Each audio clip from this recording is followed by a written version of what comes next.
Well, it's said that a picture is worth 1,000 words, and I think that's an understatement.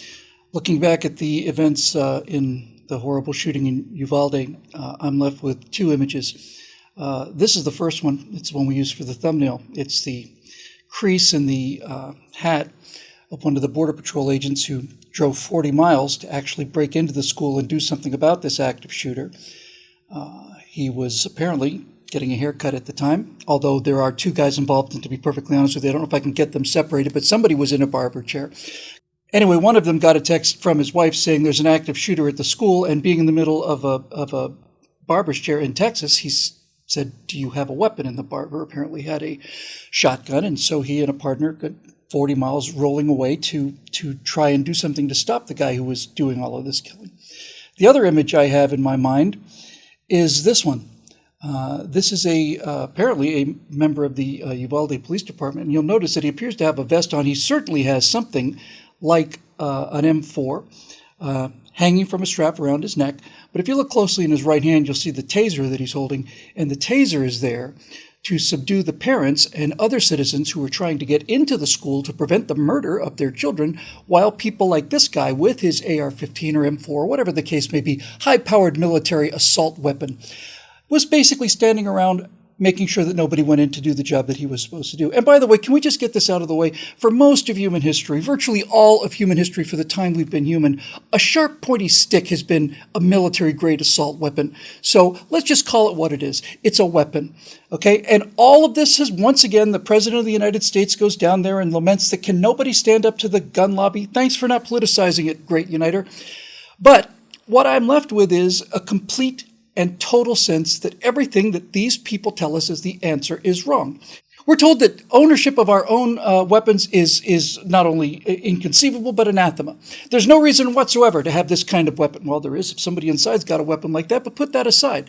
We're told that we don't have to worry about being armed ourselves, you see, because we can always call law enforcement, and they're specially trained on how to use the weapons. Okay, they may be specially trained on how to use the weapons, but they're not specially trained on getting into a dangerous situation when somebody's children are involved. This is what I mean when I talk about heroism, and I talk about the kind of heroism that in movies makes for believable movie characters.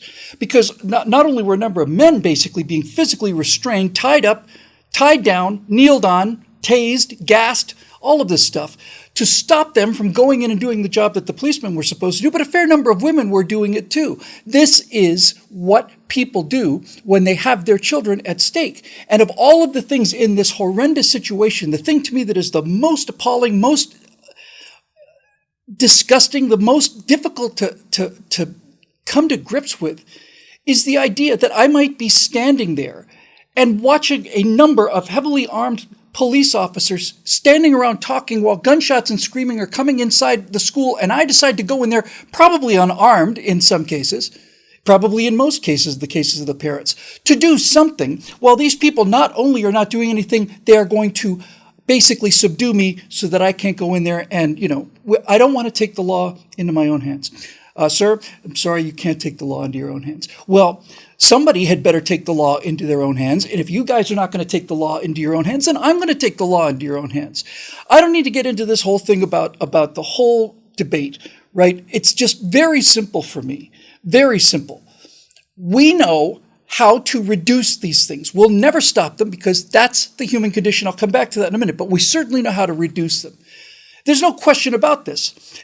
Experts on the psychology of mass shooters says the same thing again and again and again and again and again. They all agree, and really, one guy especially has been making it his mission to explain to CNN and Fox and all the rest of these people that if you want these things to stop, you've got to stop publicizing it. You've got to stop glamorizing it. This is essentially a case of suicide by cop. And once again, the guy's made news around the world. I'm not mentioning his name. I'm never mentioning the name of these murderers and these animals. And of course, we find out now that he had posted on social media his desire to go shoot up a school. That wasn't censored or rolled back by Twitter or YouTube, or wherever else it was on social media, because, that wasn't like he was saying something really crazy like maybe this Hunter Biden laptop has got some dangerous stuff on it. Those people Those are the dangers to our republic. Those people have to be repressed, not the guys who are talking about going up and shooting up a school. Those people, nah, the algorithm doesn't see them. Nothing to worry about here. When politics becomes not only divorced from, but antithetical to philosophy, which is the study of thinking, the love of thought, the idea that you can figure out something about human behavior. When our politics becomes antithetical to any fundamental philosophy, then things like this are going to continue. We're going to continue to see mass murderers shooting children with impunity while law enforcement stands outside and discusses what to do, meanwhile keeping parents from going in and doing the job that they're supposed to do. So what does all this mean? It's an old cliche in movies from the time when I grew up that when somebody was hysterical, the way you solve that problem was to snap out of it, right? Snap out of it. Sharp administration of pain to get you out of your emotional hysteria. And I think deep history is going to look back on these days that we live in now as the great slappening. The time when we came out of this period of pink cloud wishful thinking fantasy, when reality again and again and again stepped up to slap us as a species in the face and remind us that no, things are not the way we wish them to be, they're the way they are. So here's what I take away from this situation. First of all, the President of the United States said, my God, will no one stop the gun lobby? My understanding of the situation was it wasn't the gun lobby that did the shooting. And if you think that you should not be able to have those kind of weapons because that should be reserved to the police, well, we saw a number of policemen with those weapons doing absolutely nothing. So the idea that the police or the law enforcement or society or the collective will somehow defend us or our children when moments count is plainly wrong and has always been, but now it's wrong on camera. You know, there's an old saw, and it's a great one too, that basically says, you know, when seconds count, the police are only minutes away, or hours, depending on what the case may be. So, number one, this idea that only the police should be trusted with these kind of weapons has been, and will always be, just plain nuts. But the slap in the face comes from the fact that we now live in a time not only where the police don't protect us, the police could never prevent crimes. The police's job is to draw a chalk circle around the victims and try and figure out who did it. Those days of Dragnet where Joe Friday kicks in the door just as somebody's about to be shot, that doesn't happen. It never happened. It's a fantasy, right? So, number one, you are responsible for your own safety. You don't have to like that, and I know it's a big burden on people. It's certainly a burden on everybody. Some of us are willing to accept the reality of that, and others are not, but that's their personal choice. That's number one. Number two, this idea that the type of weapon involved would somehow affect the outcome is just plain madness. Let's just say you could snap your fingers and make all of these things magically disappear. And you can't, by the way. You can't. But let's just say for the sake of this ridiculous argument that you could. Then somebody with this amount of evil, narcissistic rage, pride, despair, whatever. And the parents, by the way, the mother told us not to judge her son, the shooter, because he had his reasons for doing this. Okay. You know, there is a time, I think, that precedes the great slappening, which is called the death of shame. But number one, we're responsible for our own protection. We can this fantasy that the rest of the world is a perfectly safe place where nothing ever goes wrong has got to come to an end. So was I horrified when I heard the news? Yes. Was I surprised when I heard the news? No. Will I be horrified when the next shooting occurs? Yes, I will. Yes, I will. Because talking about these things in a manner of addressing them doesn't take away the revulsion, the disgust, the horror, the sympathy, the sheer unknowingness of it, the disbelief that somebody could actually do those things. But they've happened before, they'll happen again. And the reason they will happen again is because we are basically, fundamentally, historically, a species that does in fact behave itself extraordinarily well under virtually all circumstances. But you put 330 million people, you put 8 billion people together, for that matter, whatever. To expect that these things will never happen is to not only deny who and what we are, but it's also to deny any chance of reducing it, because we will never be able to stop this.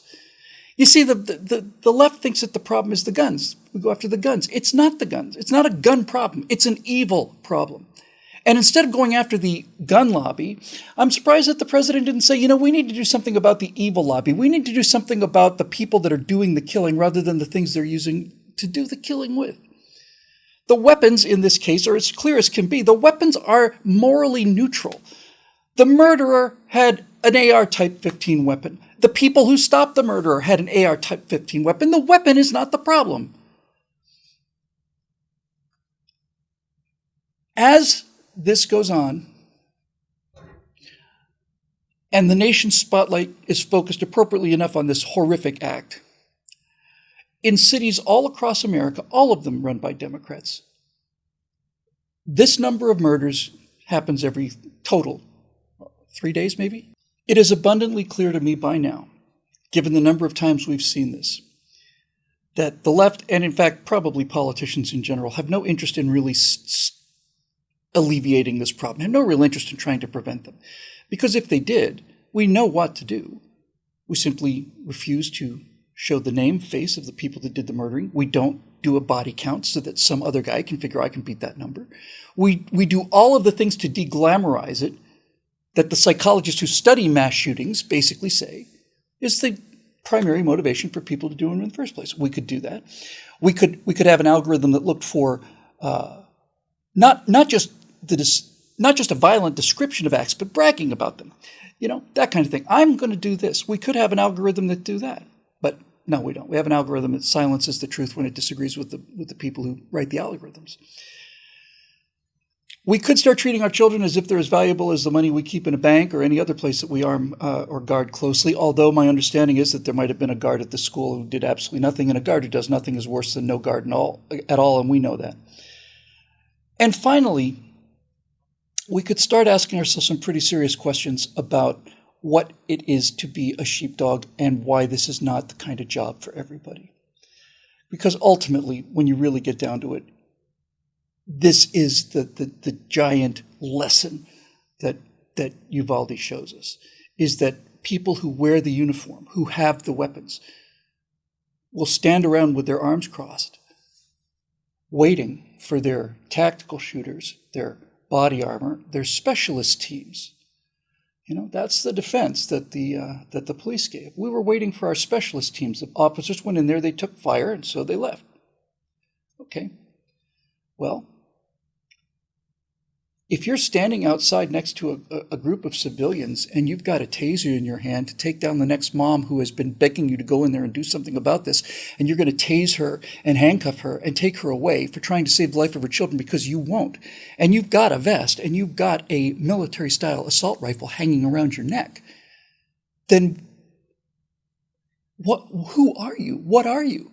If you were a mall cop, if you were armed with pepper spray or something, this would be understandable. I still think I'd try to do something about it, but at least be understandable. You're heavily armed people. You're waiting for the specialist to come. So that's where we are now, right?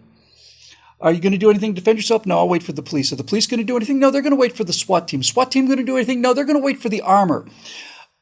And meanwhile, the screams inside continue, and the gunshots continue, and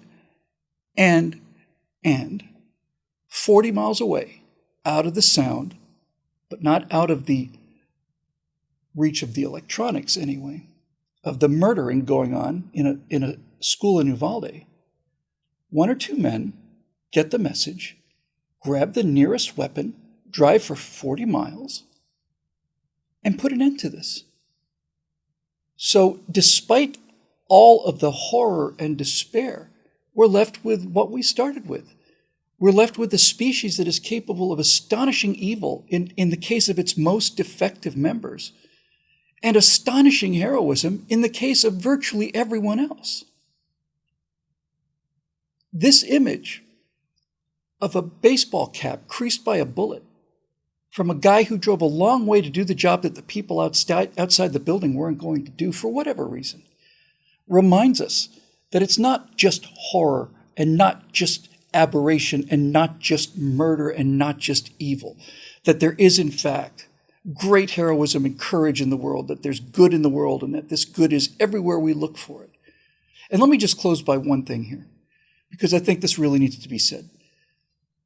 Of all of the officials in this country, of all the people who have a badge of some kind, some sort of official authorization to carry weapons, I cannot imagine a single group of them that has been more libeled, slandered, reviled, lied about, criticized, and most importantly, perpetually prevented from doing the job of heroism that they signed up to do than the Border Patrol. If there's not a group of men and women out there, mostly men, mostly heroic men, if there's not a greater group of people in this country who had a better excuse to not go, I can't think of it. I can't think of it. And still, we find men that will do this job. What was it, a few months ago when a Border Patrol agent lost his life trying to go into the river to rescue somebody who was drowning because they were trying to illegally come into the country because the politicians had basically laid out a welcome mat? There's one thing I can pretty safely say about the guy who was wearing this baseball cap, and that is that if you talk to him about what he did, the first words out of his mouth would not be to inform you what his personal pronouns were.